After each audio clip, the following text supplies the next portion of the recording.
السلام علیکم ورحمۃ اللہ وبرکاتہ۔ دوستوں، آج ہم سورہ فیل کی تلاوت اور اس کا ترجمہ کریں گے۔ بسم اللہ الرحمن الرحیم۔ شروع اللہ کے نام سے جو سب پر مہربان ہے، بہت مہربان ہے۔ الم تر کیف فعل ربک باصحاب الفیل، کیا تم نے نہیں دیکھا کہ تمہارے پروردگار نے ہاتھی والوں کے ساتھ کیسا معاملہ کیا؟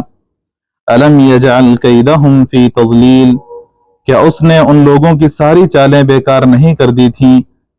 وَأَرْسَلَ عَلَيْهِمْ طَيْرًا أَبَابِيلَ، اور ان پر غول کے غول پرندے چھوڑ دیے تھے۔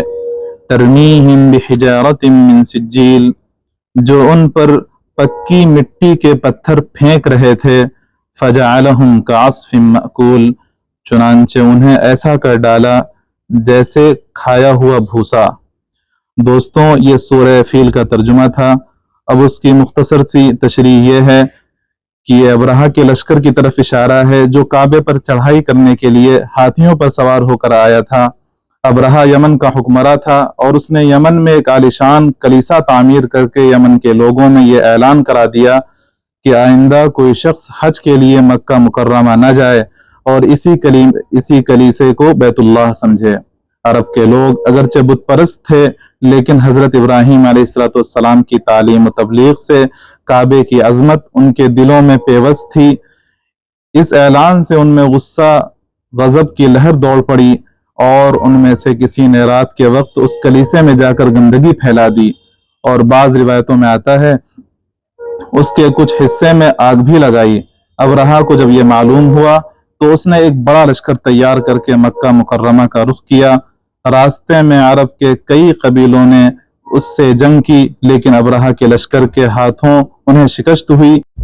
آخر کار یہ لشکر مکہ مکرمہ کے قریب منغمس نامی ایک جگہ تک پہنچ گیا، لیکن اگلی صبح اس نے بیت اللہ کی طرف بڑھنا چاہا تو اس کے ہاتھی نے آگے بڑھنے سے انکار کر دیا، اور اسی وقت سمندر کی طرف عجیب و غریب قسم کے پرندوں کا ایک غول آیا اور پورے لشکر پر چھا گیا۔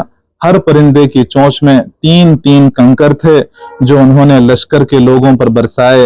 ان کنکروں نے لشکر کے لوگوں پر وہ کام کیا جو بارود کی گولی بھی نہیں کر سکتی۔ جس پر بھی یہ کنکریاں لگتی اس کے پورے جسم کو چھیدتی ہوئی زمین میں گھس جاتی تھی۔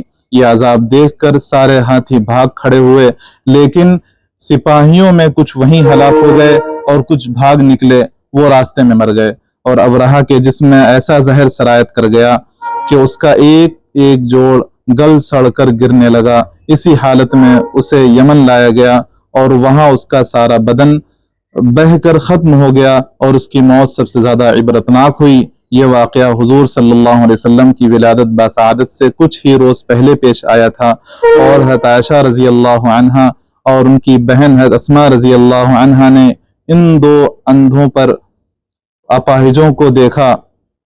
اس صورت میں اس واقعے کا تذکرہ فرما کر حضرت صلی اللہ علیہ وسلم کو تسلی دی گئی کہ اللہ تعالیٰ کی قدرت بہت بڑی ہے، اس لیے جو لوگ آپ کی دشمنی پر کمر باندھے ہوئے تھے، آخر میں وہ بھی اصحاب الفیل کی طرف منہ کی کھائیں گے۔